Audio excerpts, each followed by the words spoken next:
Hello students, I welcome you all back. నేను మీ Shravan Kumar Samrani faculty of economy. UPSC 2026 examination complete అయింది. Yes, UPSC మరోసారి unpredictable service కమిషన్గా prove చేసింది. అన్కన్వెన్షనల్ సోర్సెస్ నుండి క్వశ్చన్స్ అన్నవి అడగడం స్టార్ట్ చేసింది. ఎథిక్స్ ప్రిలిమినరీ ఎగ్జామినేషన్లో యాడ్ అయింది. అట్ ద సేమ్ టైం మనకు పాలిటీ, హిస్టరీ లాంటి క్వశ్చన్స్ చాలా లెంతీగా మనకు కనిపించినాయి. టైం కిల్లింగ్ పేపర్ అయితే అనిపించింది. సో నిన్న జరిగినటువంటి ఆ యూపీఎస్సీ ప్రిలిమ్స్లో ఎకానమీ క్వశ్చన్స్ ఎలా వచ్చాయి, ఆ క్వశ్చన్స్కి కీ ఏంటో ఈరోజు ఈ క్లాస్లో మనం చాలా డీటెయిల్గా డిస్కస్ చేద్దాము. ఎందుకంటే ఈ క్లారిటీ అనేది ఎకానమీ యూపీఎస్సీ లెవెల్లో మనకు క్లారిటీ అనేది అర్థమైతేనే యూపీఎస్సీ ఎగ్జామ్స్తో పాటుగా గ్రూప్ 1, గ్రూప్ 2 లాంటి ఎగ్జామినేషన్స్ని కూడా ఈజీగా మనం టార్గెట్ చేయొచ్చు. సో వీడియో స్కిప్ చేయకుండా లాస్ట్ వరకు అందరూ కూడా చూడండి. సో క్వశ్చన్ నెంబర్ 1 మనం ఒకసారి అబ్జర్వ్ చేసినట్లయితే, నిన్న జరిగినటువంటి ఎగ్జామినేషన్లో the first question was related to something called multi dimensional poverty index. Okay, బహుముఖ పేదరిక సూచి అన్నాం. Multi dimensional poverty index. Okay, బహుముఖ పేదరిక సూచి ఇది చాలా ఇంపార్టెంట్ అని చెప్పి నేను మళ్ళీ నేను మీకు క్లాసెస్లో చెప్పడం జరిగింది. మల్టీ డైమెన్షనల్ పావర్టీ ఇండెక్స్ అంటే it is the index which is released by UNDP అమ్మ. గ్లోబల్ ఎంపీఐ అయితే రిలీజ్ చేసేది యుఎన్డిపి, నేషనల్ ఎంపీఐ అయితే it will be released by NITI Aayog. National multi dimensional poverty ఇండెక్స్ని రిలీజ్ చేసేది నీతి ఆయోగ్. గ్లోబల్ ఎంపీఐలో అంటే పర్ఫార్మెన్స్ అంటే poverty కేవలం మనము పావర్టీ లైన్తో మాత్రమే కాకుండా multi dimensionality of the nature అంటే పావర్టీ యొక్క నేచర్ని మనము బహుముఖ అంశాలు అంటే ఎడ్యుకేషన్ అని, హెల్త్ అని, స్టాండర్డ్ ఆఫ్ లివింగ్ అని, స్టాండర్డ్ ఆఫ్ లివింగ్లో కూడా మనకు అసెట్స్ అని, శానిటేషన్ అని, డ్రింకింగ్ వాటర్, ఎలక్ట్రిసిటీ, ఇట్లా మొత్తం మనకు గ్లోబల్ ఎంపీఐలో మనకు మొత్తం 10 ఇండికేటర్స్ని మనం పరిగణలోకి తీసుకుంటాం. నేషనల్ ఎంపీఐలో సేమ్ యాజ్ ఇట్ ఇస్ 10 ఉంటాయి, +2 ఉంటాయి అమ్మా. 10 + 2 అంటే ఆ +2 ఏంటి? Maternity services, at the same time bank account. ఈ +2 ఏంటంటే మెటర్నిటీ సర్వీసెస్, ప్రసూతి సేవలు, అదే రకంగా బ్యాంక్ అకౌంట్ అని చెప్పి చెప్పుకుంటాం. ఓకే, సో క్వశ్చన్ ఏమడినా చూడండి. సో బేసికల్గా ఈ నేషనల్ ఎంపీఐ గ్లోబల్ ఎంపీఐ అనేది it is following a methodology known as the Alkire Foster methodology. Okay, Alkire Foster methodology. Okay, ఈ స్టేట్మెంట్ మీకు as it is APSC group 1లో కూడా కనిపిస్తుంది. So multi dimensional poverty index is calculated using the Alkire Foster methodology అన్నాము. So first statement is absolutely correct అమ్మా. First statement is absolutely fair enough.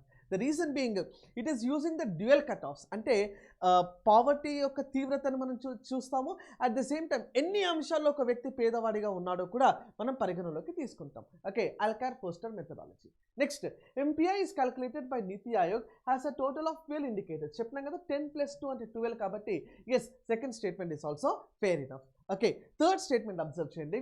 Maternal health and bank account are common indicators in the MPI of Niti Aayog and MPI of United Nations Development Program. Okay, తప్పమ్మా. Maternal health and bank account అనేది NITI Aayog add చేసినటువంటి indicators, కానీ global ఎంపీఐలో వాటిని మనం తీసుకోము. Okay, this is the wrong statement. So wrong statement కాబట్టి correct answer would be A1 and 2. దీనికి కరెక్ట్ ఆన్సర్ అవుతామా. A1 and 2 will be the correct response for the question. Okay, so that was the first question related to MPI, that is multi-dimensional poverty index. Second question, very easy question, in fact factual question. Financial inclusion index. Okay, financial inclusion index ever release chestaro? RBI financial inclusion index అంటే విత్త సమ్మిళిత సూచి అంటాం. విత్త సమ్మిళిత సూచి అంటే ఎంతమందికి bank account ఉంది, ఎంతమందికి ఫైనాన్షియల్ లిటరసీ ఉంది, ఎంతమంది బ్యాంక్ యూసేజ్ చేస్తున్నారు, ఎంతమంది సేవింగ్ చేస్తున్నారు, ఎంతమంది క్రెడిట్ ఫెసిలిటీస్ పొందుతున్నారు, అంటే బ్యాంక్కి యాక్సెసిబిలిటీ. రీసెంట్ టైమ్స్లో మీకు ఒడిస్సాలో జరిగినటువంటి ఒక సంఘటన, ఒక వ్యక్తి, ఒక ట్రైబల్ మ్యాన్ యొక్క సిస్టర్ మరణిస్తే ఆ సిస్టర్ మరణించిందా లేదా మాకు క్లారిటీ కావాలంటే తాను ఆ శవాన్ని కూడా మోసుకొని వెళ్తూ బ్యాంకుకి వెళ్ళడం జరిగింది. ఓకే, ఆ ఫైనాన్షియల్ ఇంక్లూజన్కి సంబంధించినటువంటి అనేక సందర్భాల్లో రీసెంట్ టైమ్స్లో వార్తల్లో నిలిచినటువంటి అంశం అమ్మా ఇది. ఈ ఫైనాన్షియల్ ఇంక్లూజన్ అంటే అలాంటి గిరిజనులకు, అలాంటి మారుమూల ప్రాంతాల్లో ఉన్నటువంటి వారికి, అలాంటి గ్రామాలలో ఉన్నటువంటి వారికి నిజంగా బ్యాంక్ ఖాతా, బ్యాంక్ అకౌంట్, సేవింగ్స్, క్రెడిట్ పైన అవగాహన ఉందా లేదా దాన్ని చెక్ చేసేదే ఈ ఫైనాన్షియల్ ఇంక్లూజన్ ఇండెక్స్. ఎవరు రిలీజ్ చేస్తారు దీన్ని? ఆర్బీఐ. ఈ ఫైనాన్షియల్ ఇంక్లూజన్ ఇండెక్స్లో ఏ అంశాలను మనం పరిగణలోకి తీసుకుంటాం? ఫైనాన్షియల్ ఇంక్లూజన్ ఇండెక్స్లో మనం పరిగణలోకి తీసుకునేది బేసికల్గా చూడండి, ఆప్షన్స్ బట్టి మనం చూస్తే యాక్సెస్, యూసేజ్ అండ్ క్వాలిటీ అమ్మ. Access, usage and quality. Access, usage ఎంతమంది యూజ్ చేస్తున్నారు, దాని యొక్క నాణ్యత ఏంటి, క్రెడిట్ యొక్క క్వాలిటీ ఏంటి, అదే రకంగా సేవింగ్స్ యొక్క క్వాలిటీ ఏంటి, ఎంత సేవింగ్ చేయగలుగుతున్నారు. సో ఈ ఫినాన్షియల్ ఇంక్లూజన్ కోసమే మనము ప్రవేశపెట్టినటువంటి one of the most important scheme అమ్మ ప్రధానమంత్రి జన్ ధన్ యోజన. ప్రధానమంత్రి Jan Dhan Yojana, whose primary motive or the main motive is the financial inclusion. Okay guys, very easy question, in fact factual question, most predicted also. Financial inclusion ఎందుకు predict చేసినాము? Recent టైమ్స్లో ఆ Odisha case study జరిగింది కాబట్టి. Next, what is which best describes the key objective of the India's open network for the digital commerce, ONDC, very important, open network for the digital commerce. అంటే బేసికల్గా ఏంటంటే e commerce వ్యవస్థ ఏదైతే ఉందో e commerce వ్యవస్థను బేసికల్గా ఒక set of customers, ఒక సెట్ ఆఫ్ ఈ కామర్స్ ప్లాట్ఫామ్స్ దగ్గరనే ఉండడాన్ని నిషేధించడం. అంటే ఫర్ ఎగ్జాంపుల్ అమెజాన్కి సంబంధించినటువంటి కస్టమర్స్, అమెజాన్కి సంబంధించి ప్లాట్ఫామ్ ఉంది, this is e commerce platform. ఈ కస్టమర్స్ అందరినీ కూడా కేవలం అమెజాన్ చుట్టే తిప్పుతారు. అంటే అమెజాన్ మాత్రమే ఒక మోనోపోలీ లాంటిది క్రియేట్ చేస్తుంది. అమెజాన్ ఈ మోనోపోలీ క్రియేట్ చేయడం వల్ల ఈ కస్టమర్ బేస్ అనేది పూర్తిగా అమెజాన్ చుట్టే తిరుగుతుంది. సో అలా కాకుండా అమెజాన్తో పాటు ఇంకొక ప్లాట్ఫామ్ ఉండాలి ఫ్లిప్కార్ట్, అమెజాన్తో పాటుగా ఇంకొక ప్లాట్ఫామ్ ఉండాలి లైక్ మైంత్రా, అమెజాన్తో పాటుగా ఇంకొక ప్లాట్ఫామ్ ఉండాలి లైక్ మీషో. సో ఇలాంటి ప్లాట్ఫామ్స్ రావడం వల్ల మల్టిప్లిసిటీ ఆఫ్ ద ఆప్షన్స్ అన్నవి జరుగుతుంది. అంటే ఆప్షన్స్ పెరుగుతాయి, ప్రజలకు అనేక ఆప్షన్స్ ఉంటాయి. At the same time there will be monopoly eliminated. Monopoly అనేది ఎక్కడ కూడా ఏ రంగంలో కూడా మోనోపోలీ అనేది మంచిది కాదు. ఈ మోనోపోలీని తొలగించాలి అంటే లైక్ ఒకే యూపీఐ ప్లాట్ఫామ్ ఉంటుందండి, ప్లాట్ఫామ్ ఒకటి, కానీ UPI will be serving multiple banks. SBI కూడా సర్వింగ్ చేస్తుంది, హెచ్డిఎఫ్సి కూడా సర్వ్ చేస్తుంది. At the same time it will be serving ICICI, multiple బ్యాంక్స్కి ఈ యూనిఫైడ్ పేమెంట్ ఇంటర్ఫేస్ అనేది సర్వ్ చేస్తుంది. సో అలాంటి ఆ యొక్క ఆధిపత్యాన్ని బ్రేక్ చేయాలి, that is the primary motive. Okay, options బట్టి చూస్తే టు అలౌ ద గవర్నమెంట్ కంట్రోల్లో తప్పండి, మోనోపోలీని తొలగించాలి కానీ గవర్నమెంట్ కంట్రోల్ని తీసుకురావడం కాదు. To replace the private e commerce players, replacement ఉద్దేశమే కాదు, కేవలం మోనోపోలీని బ్రేక్ చేయాలి. Third option, to break the dominance of the large e commerce platforms by enabling interoperability across the network. This is true actually. Statement third is the correct answer amma. Third statement is the correct. To mandate UPI based payments for all online transactions is not a motive. So question number, this question ki the correct answer would be to break the dominance of the large e-commerce platforms. Fine. Next question. Which statements about the UPI and the central bank digital currency is not correct? Okay, malli UPI ante last year UPSC prelims lo kuda ee question vachindi. Unified payment interface అంటాము UPI question వచ్చింది last time. RTGS related question అడిగారు, NEFT related comparison question was asked the previous year. So UPI unified payment ఇంటర్ఫేస్కి సంబంధించి technology రిలేటెడ్తో ఈ question అనేది frame చేయడం జరిగింది. Okay, so బేసికల్గా మనం చూసినట్లయితే UPI is a real-time payment system, but the central bank digital currency. First of all, central bank digital currency ante entante it is nothing but you are holding a cash. Central bank issue చేసేటటువంటి cash you are holding, but in the digital form. అంటే మీ చేతిలో నగదు ఉన్నట్టే కానీ digital రూపంలో ఉన్నట్టు. That is the meaning of the central bank digital currency. Okay, fine. UPI is a real-time payment system, but the digital rupee is akin to sovereign paper currency. Yes, it is nothing but the paper currency only, but you are holding in the digital form. For UPI, settlement happens instantly via debit card, whereas for the digital currency, the wallet balance is simply transferred between the wallets with no such settlement. Yes, instantly transfer out in the UPI, central bank digital currency, alanti kaadu. Okay, UPI transactions are recorded in the bank statement, while digital rupee wallet toward wallet transfers are not recorded as the bank transaction. Okay, ఇక్కడ చూడండి, third statement మీరు క్లియర్గా చదివితే fourth statement మీరు observe చేయండి. In both the cases liability lies with the users and the respective banks. Okay, UPI for example ఒక 100 రూపాయలు ఒక బ్యాంక్ అకౌంట్ నుండి యూపీఐ ద్వారా ఇంకొక బ్యాంక్ అకౌంట్కి ట్రాన్స్ఫర్ చేస్తాం అనుకోండి. ఇప్పుడు ఈ 100 రూపాయలు పోయిందా పోలేదా, ఒకవేళ పోకపోతే ఆ బాధ్యత ఎవరిదేనంటే, ఒకవేళ వెళ్ళకపోతే వెళ్ళకపోతే that is actually the responsibility of the bank. Okay, కానీ సెంట్రల్ బ్యాంక్ డిజిటల్ కరెన్సీ ఆ ట్రాన్స్ఫర్స్ జరగకపోతే ఆ లయబిలిటీ బ్యాంక్ ఎందుకు తీసుకుంటుందండి? కరెన్సీ నోటు చెల్లదు అని అంటే దానికి బాధ్యత బ్యాంక్ది కాదు, ఆర్బీఐది. Because RBI issues the currency, similarly RBI issues the central bank digital currency also. Liability will be lying with the RBI. Okay, so in both the cases liability lies with the users అన్నాము and the respective banks. No, in case of UPI కేసులో మాత్రమే bank దగ్గర ఆ బాధ్యత ఉంటుంది, కానీ central bank digital currency చేసేటప్పుడు it is a liability of the RBI, reserve bank of India. Got the point? Yes. Next question చూడండి, very simple question.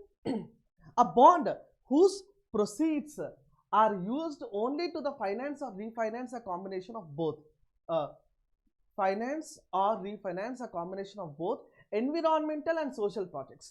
చూడండి, ఎన్విరాన్మెంటల్ అండ్ సోషల్ అంటే పర్యావరణానికి సంబంధించిన ప్రాజెక్టులకు, సామాజిక ప్రాజెక్టులకు కలిపి నిధులు సమకూర్చడానికి ఇష్యూ చేసేటటువంటి బాండ్ని చూడండి. గ్రీన్ బాండ్ అంటే రిలేటెడ్ టు ఎన్విరాన్మెంట్ అండి, సోషల్ బాండ్ అంటే related to the social projects. Okay, social project. Likewise, we have a blue bond. Blue bond and it is something related to the ocean related projects. Okay, correct combination of both manam sustainability bond antam. C will be the correct answer. Sustainability bond amma. Sustainability bond is the right answer. Next question chuddam. Which of the following statements about the M1 exchange role in micro, small and medium enterprises financing are correct. Okay, basically M1 exchange అనేది ఎందుకు తీసుకొచ్చినామనంటే it is something which is related to the MSME micro small and medium enterprises కి సంబంధించినటువంటి for example ఒక micro enterprise ఉందనుకోండి, వీరు ఒక 5 లక్షల రూపాయల వర్త్ గూడ్స్ని తయారు చేసి ఒక బిగ్ ఇండస్ట్రీకి ట్రాన్స్ఫర్ చేశారనుకోండి. ఆ బిగ్ ఇండస్ట్రీ ఈ 5 లక్షల రూపాయల పేమెంట్ ఇవ్వడానికి ఎగ్జాంపుల్ ఒక 90 days టైం పీరియడ్ తీసుకుంటాం. 90 days టైం పీరియడ్ తీసుకుంటే ఈ 5 లక్షలు పేరే మైక్రో ఇండస్ట్రీ, ఓకే, సూక్ష్మ పరిశ్రమ అంటున్నాం.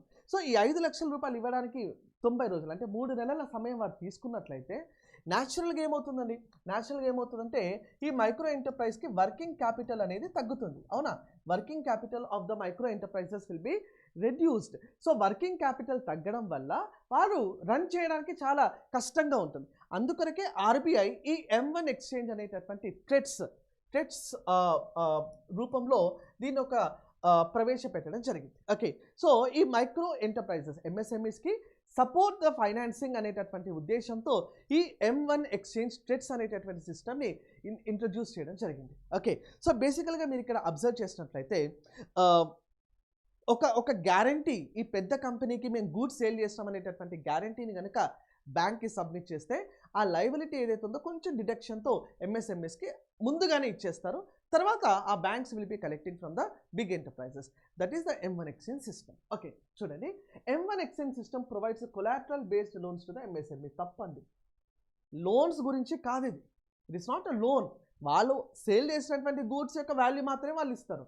Okay, M1 exchange facilitate discounting of the invoices and bills of exchange of MSMEs. True. Second statement correct. Third statement, M1 exchange functions as a credit rating agency for MSME. Credit rating agency పని చేసేది ఎవరు? క్రిసిల్ చేస్తారు ఈ పని. CRISIL, S&P చేస్తుందమ్మా ఈ పని, మూదీస్ చేస్తారు ఈ పని, ఫిచ్ చేస్తుంది ఈ పని, కానీ M1 exchange ఈ పని చేయదు. Third statement is a wrong statement. So correct answer will be B only 2. B2 only will be the correct response for the question. Right, ma.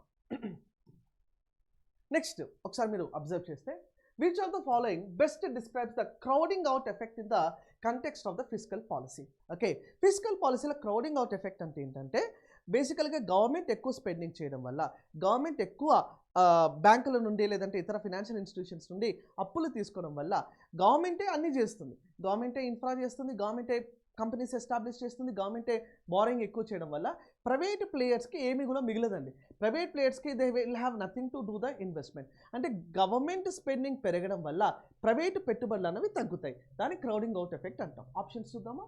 So extreme competition among the private sectors leading to the closure of small, no, A situation where the government borrowing leads to the higher interest rate which reduces the private investment. This is true. Second statement absolutely correct amma.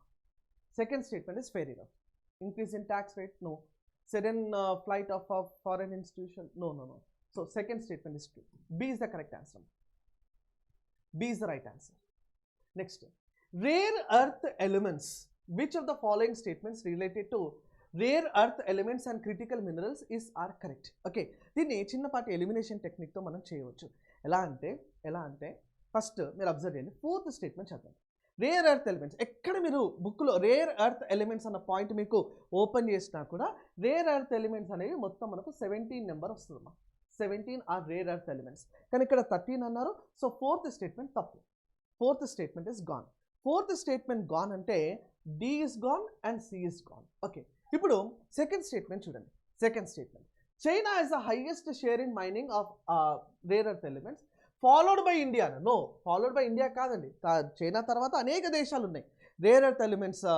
Rare earth elements అంటే like it's not rare earth అంటే ప్రపంచంలో అరుదుగా లభించేవి కాదు, అరుదుగా exploration చేసేవి. అరుదుగా మనము వాటిని ఆ ఖనిజాలను బయటికి తీస్తాము, అరుదుగా తీస్తాము. ఓకే, అంటే they are very very important in technology based innovations like semi కండక్టర్స్లో కావచ్చు, ఈవీ ఎలక్ట్రిక్ వెహికల్స్లో కావచ్చు, అనేక అంటే టెలివిజన్ ఇండస్ట్రీలో కావచ్చు, అనేక మ్యానుఫ్యాక్చరింగ్లో ఈ రేర్ ఎర్త్ ఎలిమెంట్స్ని మనం ఉపయోగిస్తాం. సో అత్యధికంగా చైనా దగ్గర ఉన్నాయి, కానీ సెకండ్ ప్లేస్ ఇండియా కాదండి. సెకండ్ స్టేట్మెంట్ కూడా తప్పు. సో సెకండ్ స్టేట్మెంట్ కూడా తప్పు అంటే this is gone. The correct answer would be A 1 and 3. ఒకసారి చూద్దాము.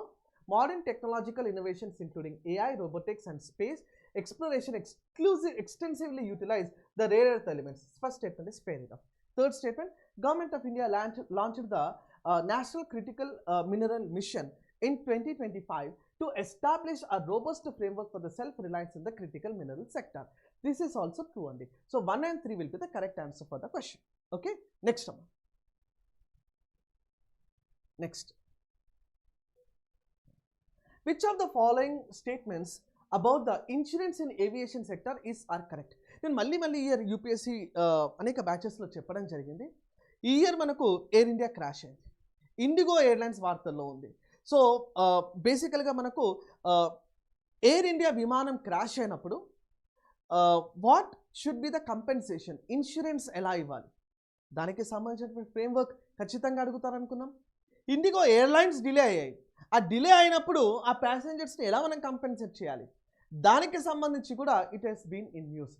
So aviation hull insurance covers the physical aircraft including the body, engine and on board equipment.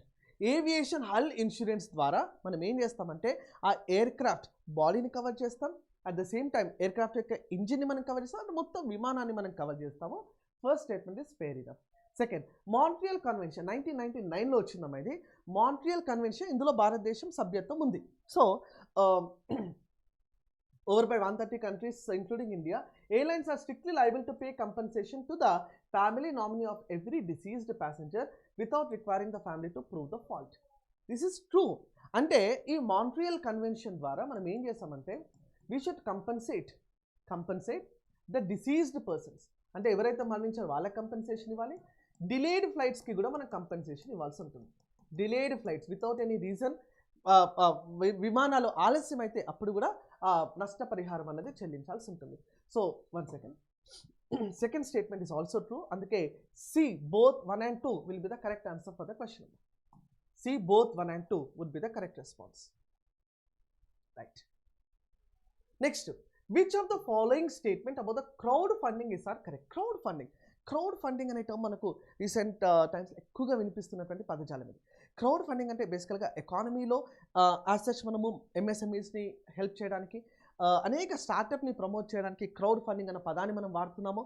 At the same time మీరు observe చేస్తే ఎవరైనా కూడా ఒక గుర్తు తెలియని వ్యక్తి లేదంటే ఒక ఫ్రెండ్ సర్కిల్లో, ఫ్యామిలీ మెంబర్స్లో ఎవరికైనా కూడా ఏ చిన్న హెల్త్ ఇష్యూ వచ్చినా కూడా they are going for the fund raising. ఈ టర్మ్ ఈ కారణం చేత కూడా వార్తల్లో ఉంది. Okay, so crowd funding is the solicitation of the funds, small amount from multiple investors through a web-based platform or social network site for a specific project. True. అంతే కదా, crowd funding అంటే అదే. Next small and medium enterprises are able to raise funds at lower cost of capital without undergoing the rigorous procedures.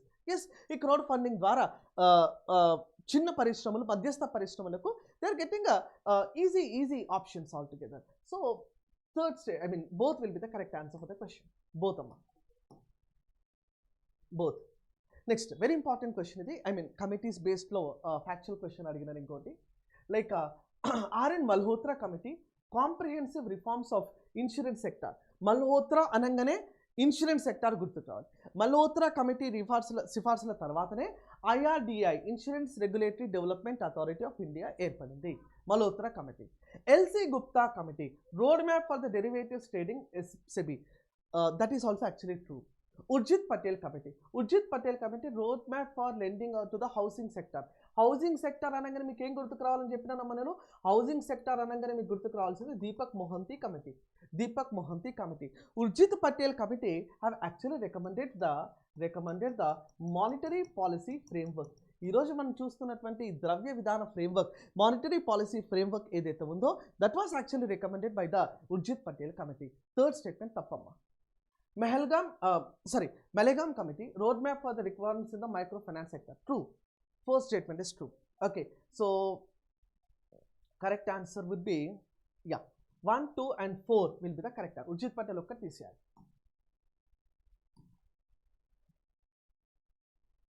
Next question. NBFC, non-banking financial companies. NBFCs. Okay, NBFCs ki some statements chudamana. Okay, NBFCs cannot accept the demand deposit. Yes, current account, savings account, ఈ డిపాజిట్స్ని NBFCs accept చేయరమ్మా. some time deposits are actually accepted. Okay, some time deposits are accepted. All NBFCs operating in India have to be registered with RBI. Not necessary. అవసరం లేదు.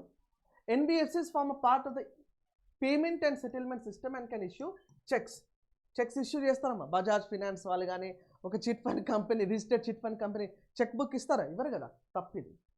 Deposit insurance facility of deposit insurance credit guarantee corporation is not available to the depositors of the deposit taking NBFCs. Yes, ఈ deposit insurance అనేది NBFCలకు వర్తించదు. This is also true. First statement is also true. So 1 and 4 will be the correct answer for the question. 1 and 4 అనేది ఈ క్వశ్చన్కి right answer అండి. 1 and 4. Okay, so this is altogether the last question of UPSC prelims లో వచ్చినటువంటి క్వశ్చన్స్లో these are the questions being asked. Okay, ఇలా మనం PYQsని ఖచ్చితంగా మనం ప్రాక్టీస్ చేయగలగాలి in order to have a continuity and clarity of the subject పైన గ్రిప్ రావాలంటే మనం ఇలాంటి పేపర్స్ని మల్టిపుల్గా మనం సాల్వ్ చేస్తూ ఉండాలి. In fact in the future time నేను మీతో 25 UPSC prelims questions economy related discuss చేస్తాను. CSE మాత్రమే కాకుండా CAPF, CDS, Group 1, Group 2 ఇలాంటి అన్ని ఎకానమీ సెంట్రిక్గా ఏ పేపర్ వచ్చినా కూడా దాన్ని మీతో డీటెయిల్గా డిస్కస్ చేసేటటువంటి ప్రయత్నం నేను చేస్తాను. ఇలాంటి మరిన్ని ఇంట్రెస్టింగ్ వీడియోస్ కోసం తప్పకుండా చూస్తూనే ఉండండి Shravan Samrani YouTube channel. At the same time economy courses బేసికల్గా APPSC Group 1 కావచ్చు, TG Group 1కి కావచ్చు, AP Group 2 కావచ్చు, TG Group 2 కావచ్చు, economy related courses. In fact UPSC కూడా అట్ ద ఎర్లియస్ట్ లాంచ్ చేయబోతున్నాము. ఎకానమీ రిలేటెడ్ అన్ని రకాల కోర్సెస్ కోసం మీరు SS క్లాసెస్ యాప్ని ప్లేస్టోర్ నుండి డౌన్లోడ్ చేసుకోవచ్చు. మరిన్ని డీటెయిల్స్కి కింద మెన్షన్ చేసినటువంటి నెంబర్ని కూడా మీరు కాంటాక్ట్ చేయవచ్చు. Thank you. జై హింద్.